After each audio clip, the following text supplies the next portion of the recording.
Yo, aujourd'hui nous allons parler de quelqu'un qui subit clash après clash, un youtubeur parfois détesté, parfois adoré, un homme qui change parfois de couleur de cheveux et qui possède des dents de vampire. Nous allons parler de...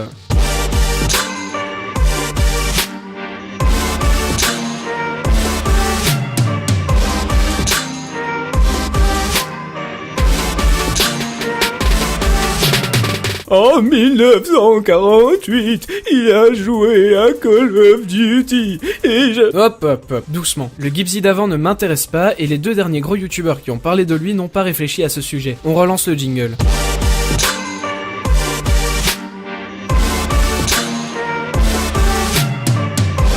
Pour moi, parler du passé de quelqu'un alors qu'il y a eu une grosse remise en question n'est pas utile à la vidéo. C'est comme si Gibbsy avait deux chaînes différentes. Celle où il faisait des vidéos pour tacler et mettre en PLS les personnes visées, qui auraient donc fermé à présent, et l'actuelle qui dénonce un sujet fâcheux sans agresser la personne visée. En bref, le Gibbsy 2.0 travaille, enfin non, réfléchit, plus à ses vidéos. Car oui, pour moi, travailler ses vidéos n'est pas un symbole d'intelligence. Tu peux nous sortir une vidéo méga bien montée et impressionnante visuellement, que le fond sera au final pensé avec 1% de tes capacités cérébrales. Dur à entendre. En parlant de montage, n'en attendez pas trop. Ça reste simple, mais pas dérangeant. Cela fait partie de son personnage et c'est pas plus mal, car l'impression d'avoir quelqu'un qui nous parle en face à face est nettement plus présente et ça le rapproche de son public. Public qui, pour la majorité, sont des gens réfléchis et curieux. J'étais moi-même assez impressionné par certaines personnes sur Discord, sur ses lives ou même dans ses commentaires. Best transition ever.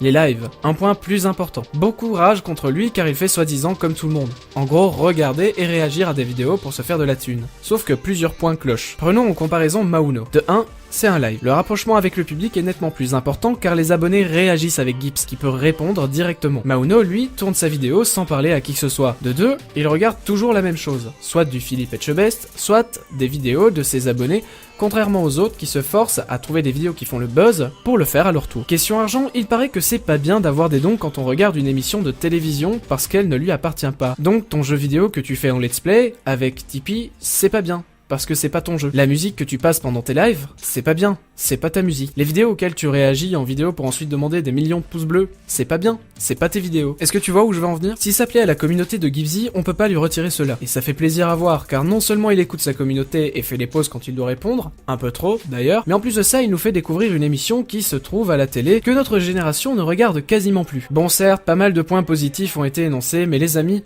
personne n'est parfait. Gibbsy, je te juge de t'être mis un peu trop en question sur ta chaîne. Pour le coup, Antox Colaboy avait un peu raison. Ce n'est pas dramatique, mais parfois on a du mal à te cerner. On n'arrive pas à savoir ce que tu veux réellement et c'est parfois embarrassant. Je te juge également d'essayer de te calmer en n'agressant plus, mais seulement d'essayer. Dans ta vidéo sur Psychosos, j'ai ressorti certains moments où j'avais l'impression que tu lui lançais des pics, ce que je trouve dommage vu ta dernière remise en question. Gibbsy, je t'accuse aussi d'être Ah bah non. Public, je vous accuse de mentir à tort et à travers sur ce youtubeur. Gibbsy est quelqu'un de gentil tant que tu ne le cherches pas et ne renoncera jamais à la discussion si tu as un problème avec lui. Rien ne sert de sortir des fake screens ou de l'insulter de tout et n'importe quoi en salissant sa réputation qui n'est déjà pas la meilleure. Apprenez à comprendre les messages avant de juger trop vite. Et ça ne s'applique pas qu'à lui, mais à beaucoup d'autres youtubeurs aussi. Une vidéo ne fait pas le contenu ni la personnalité de la personne. En résumé, je pense que Gibbsy 2.0 vaut la peine d'être écouté. C'est quelqu'un qui est honnête et fait tout pour l'être. Il fait des efforts à présent pour changer et être moins agressif. Et ne demande pas de l'argent toutes les 20 secondes et qui en plus de ça est en train de nous composer un album que j'ai personnellement hâte d'écouter. J'espère vraiment qu'il va nous sortir quelque chose de qualité pour que les blancs-pics qui le disent sans talent, bien que personnellement je ne trouve pas avoir du talent juste parce que je fais du montage, se taisent à jamais